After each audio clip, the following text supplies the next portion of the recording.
जय श्री राधे दोस्तों, केपी की वाणी चैनल में आपका स्वागत है। आप सभी शुभ चिंतकों को, आप सभी महानुभावों को सावन के महीने की ढेर सारी शुभकामनाएं। देवों के देव महादेव की कृपा से आपकी सभी मनोकामनाएं सावन के महीने में अवश्य पूर्ण हो, ऐसी शुभकामनाएं हमारी पूरी टीम की तरफ से है।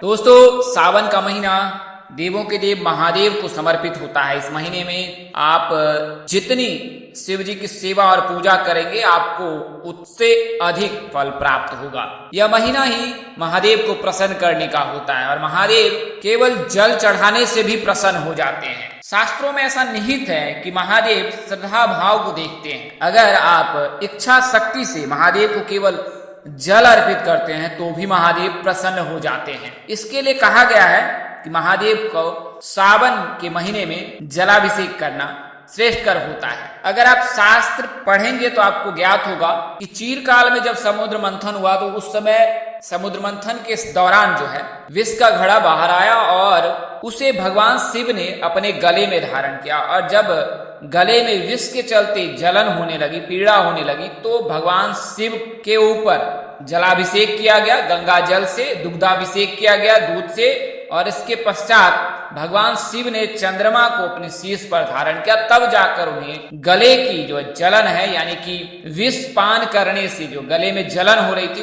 उससे उन्हें राहत मिली। तो इसके लिए सावन के महीने में भगवान शिव की कृपा पाने के लिए जो है जलाभिषेक अनिवार्य होता है, दुग्धाभिषेक अनिवार्य होता है, रुद्राभिषेक अनिवार्य होता है। आप कुछ विशेष प्रयत्न ना करें, महज स्नान ध्यान करने के पश्चात जो है आचमन कर लें, अपने आप को शुद्ध कर लें और तत्पश्चात जो है आप भगवान शिव को जो है ओम नमः शिवाय मंत्र का जाप करते हुए अगर आप जलाभिषेक करते हैं, जल का अभिषेक करते हैं, तो आपकी सभी मनोकामनाएं महादेव की कृपा से अवश्य ही पूर्ण हो जाएंगी। ऐसा ध्रुव सत्य है। तो इन्हीं शुभकामनाओं के साथ कि सावन का महीना आपके लिए बेहद शुभ रहे। ऐसे जातक जो विवाह करने के इच्छुक हैं, जिनकी आयु विवाह हेतु हो चुकी है और उनकी शादी तय नहीं हो पा रही है, तो उनके लिए जो ढेर सारी शुभकामनाएं कि इस सावन में आपकी सगाई निश्चित ही हो जाए। और अगर आप महादेव की पूजा उपासना करते हैं तो यकीन जानिए महादेव की कृपा से आपकी जो है परिणय सूत्र में बंधने की संभावना बहुत बढ़ जाएगी। और सावन के महीने में जिन जातकों के सगाई के योग बनेंगे उसकी जानकारी इस वीडियो में आपको मिलने वाली है और यह जानकारी आपको विस्तार पूर्वक दूंगा।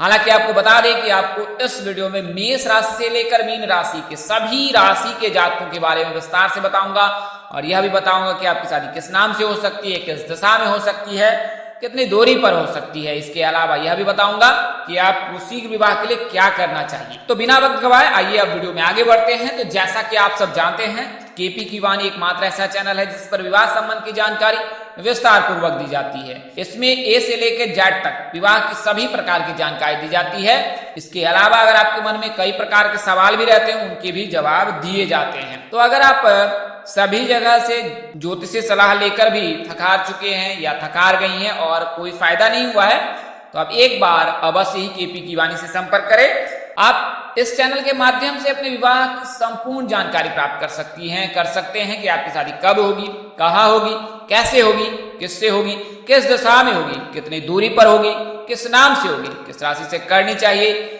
जीवन साथी का रंग रूप स्वरूप स्वभाव और उनका करियर कैसा रहेगा, आपका करियर कैसा रहेगा।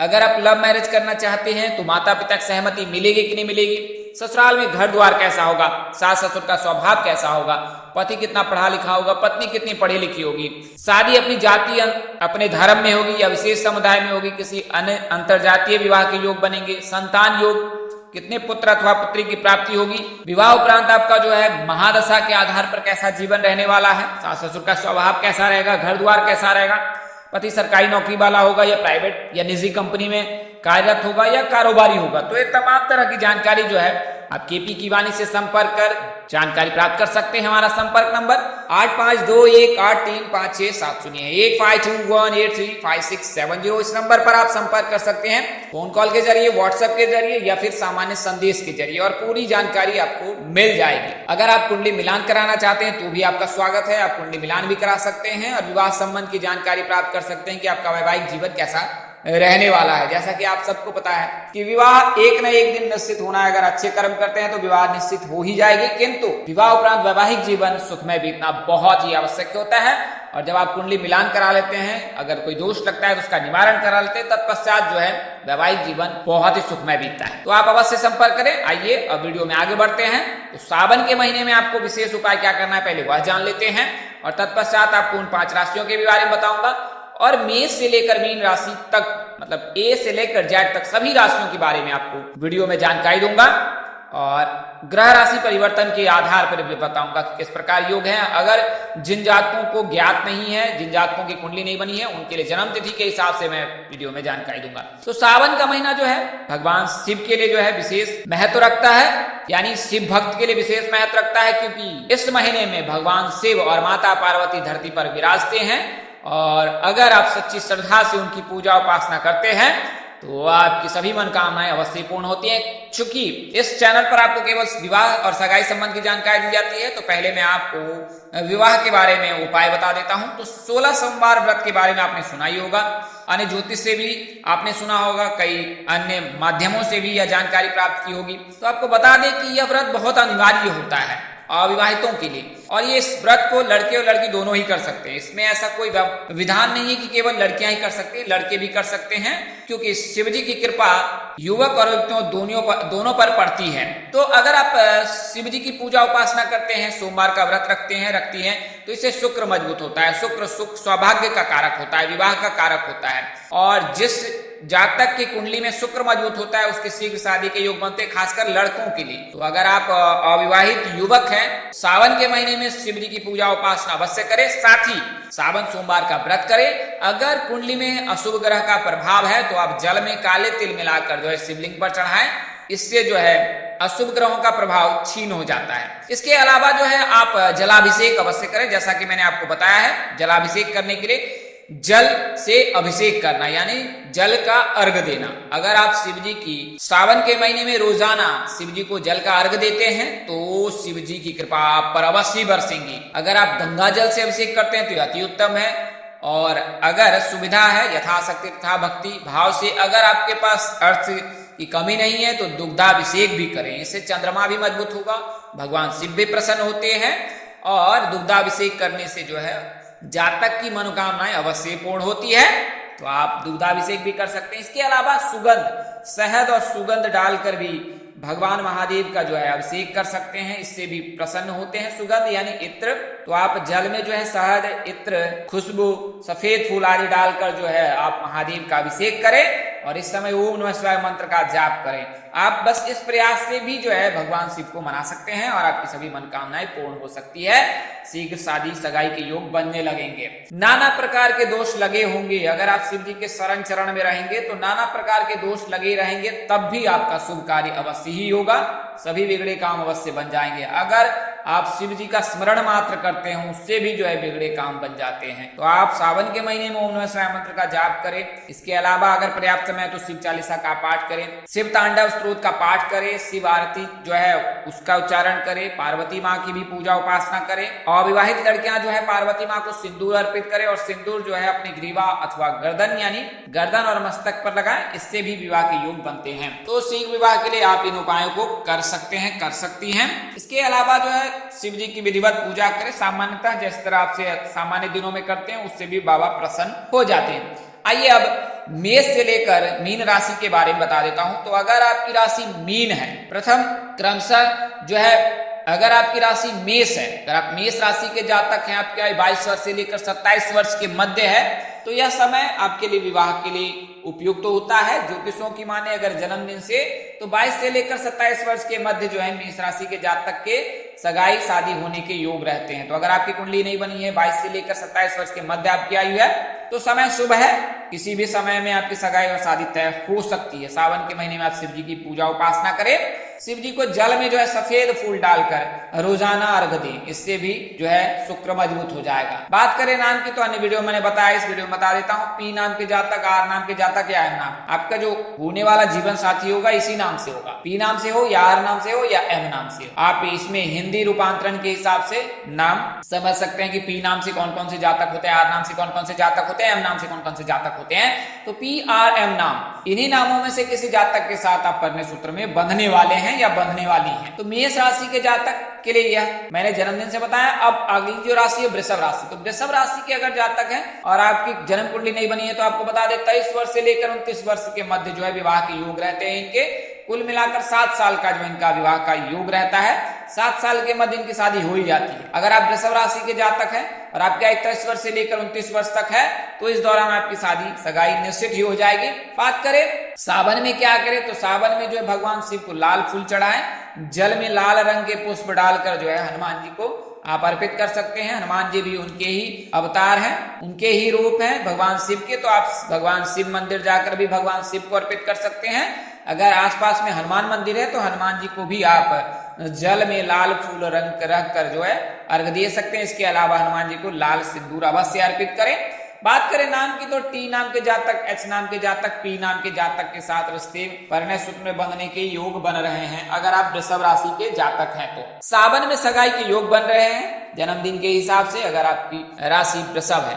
अगली जो राशि है वो मिथुन राशि है। तो मिथुन राशि के जो जातक होते हैं उनके जन्मदिन से 24 वर्ष से लेकर 29 वर्ष तक ही विवाह के योग रहते हैं। इसके ऊपर अगर कुंडली में कोई दोष रहता है तो फिर अधिक उम्र भी लग सकता है, यानी शादी में समय लग सकता है। लेकिन औसतन जो आयु है वो 24 वर्ष से लेकर 29 वर्ष के मध्य रहता है और इस दौरान जो है मिथुन राशि के जातक के परिणय सूत्र में बंधने के प्रबल योग रहते हैं। आपने क्या करना है, तो शिव जी का जलाभिषेक करना है स्वेच्छा से। आपको जो भी प्राप्त हो सके उसके आधार पर आप शिव जी की पूजा उपासना करें विधि विधान से। शिव जी की कृपा आप पर अवश्य बरसेगी। आप गंगा जल उपलब्ध है तो गंगा जल से अभिषेक करें, दूध उपलब्ध है तो दूधाभिषेक कर सकते हैं, अन्यथा सामान्य जल से भी आप शिव जी को प्रसन्न कर सकते हैं। और शिव जी एक बार प्रसन्न हो गए तो फिर आपके जीवन में केवल मंगल ही मंगल होगा। तो जातक के जो है रिश्ते STB नाम के जातक से आ सकते हैं, जी नाम से आ सकते हैं, यानी S नाम के जातक, जी नाम के जातक, B नाम के जातक, इनमें से किसी एक नाम से आप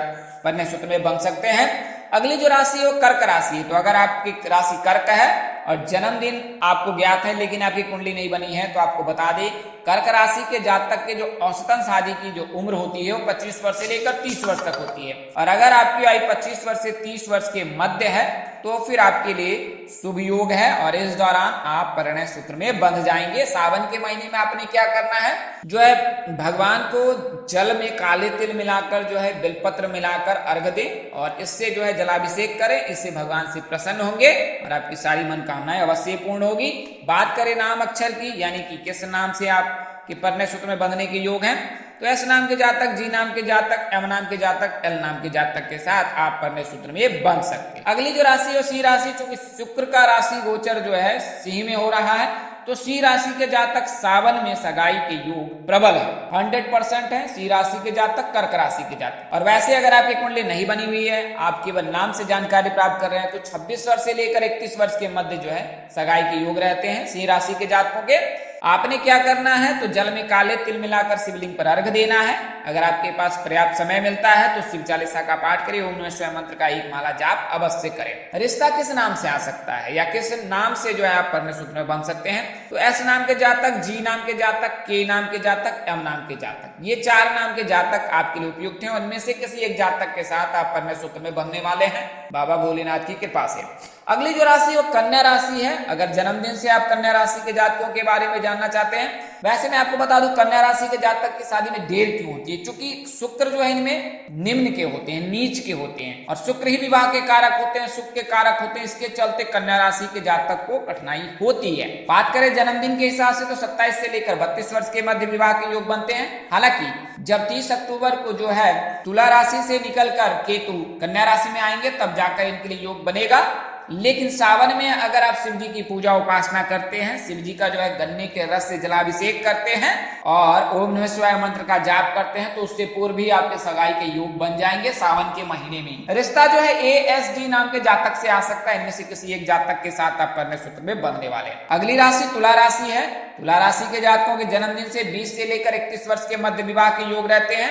आपने क्या करना है, तो शिव जी की पूजा उपासना करनी है, जलाभिषेक करना है, दुग्धाभिषेक करना है, जल में शहद और इत्र डालकर जो है शिवलिंग पर अर्घ दे और इस समय ओम नमः शिवाय मंत्र का जाप करें। एस नाम के जातक, जी नाम के जातक, एम नाम के जातक भी आपके लिए उपयुक्त हो रहे हैं। यानी इन नामों में से किसी एक नाम से आप कन्या सूत्र में बंध सकते। अगली राशि वृश्चिक राशि है। वृश्चिक राशि के जातक अगर जन्मदिन से जानना चाहते हैं तो आपको बता दें, सावन के महीने में सगाई के योग बनेंगे जब आप शिव जी की पूजा विधिवत करेंगे और सावन सोमवार का व्रत रखेंगे। वहीं 21 वर्ष से लेकर 32 वर्ष के मध्य जो भी जातक हैं वृश्चिक राशि के, उनके सगाई के योग बनते हैं। बात करें नाम की तो एस नाम के जातक, जी नाम के जातक के साथ या एम नाम के जातक के साथ कन्या सूत्र में बन सकते हैं। अगली राशि धनु राशि है। धनु राशि के जातकों के 20 से लेकर 31 वर्ष के मध्य विवाह के योग रहते हैं। बात करें नाम अक्षर की तो एस नाम के जातक के साथ, जी नाम के जातक के साथ, ए नाम के जातक के साथ आप कन्या सूत्र में बन सकते हैं। क्या करना है तो भगवान शिव जी की पूजा उपासना करनी है और उनकी कृपा से आपके लिए शुभ योग बनेगा।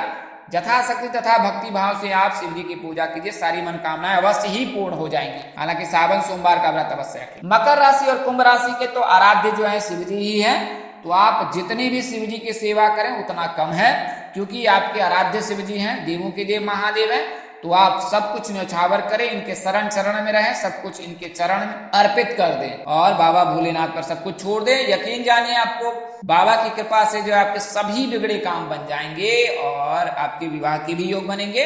अगर आप मकर राशि के जातक हैं तो एच नाम के जातक, वाई नाम के जातक के साथ आप कन्या सूत्र में बन सकते हैं। वहीं अगर आप कुंभ राशि के जातक हैं तो पी नाम के जातक, आर नाम के जातक और ई नाम के जातक के साथ कन्या सूत्र में बन सकते। अगली और अंतिम राशि जो है मीन राशि है। मीन राशि के जातक जो हैं इनके आयु 21 वर्ष से लेकर 32 वर्ष के मध्य विवाह के योग रहते हैं। एस नाम के जातक, जी नाम के जातक और बी नाम के जातक के साथ कन्या सूत्र में बंधने के योग रहते हैं। आपने क्या करना है तो शिव जी की पूजा करनी है, महामृत्युंजय मंत्र का जाप करना है, शिव चालीसा का पाठ करना है, शिव तांडव स्तोत्र का पाठ करना है। अगर आपके पास पर्याप्त समय नहीं रहता है तो आप वीडियो जो है ऑनलाइन माध्यम से भी सुनकर भी जो है इसका पाठ कर सकते हैं। तो यह तो जानकारी मैंने आपको जन्मदिन से बताई है। बता देते हैं राशि जो है जिनके सगाई के योग हैं, तो इसमें कुंभ राशि के जातक शामिल नहीं है, सिंह राशि के जातक हैं। इसके अलावा कर्क राशि के जातक, मेष राशि के जातक, तुला राशि के जातक जो हैं और मीन राशि के जातक, 5 राशि के जातकों के सावन में सगाई की योग। आज के लिए ही इतना ही, अगले वीडियो में फिर मिलेंगे। तब तक के लिए नमस्कार, जय श्री राम दोस्तों, जय श्री कृष्णा, जय माता दी, जय वाहिगुरु।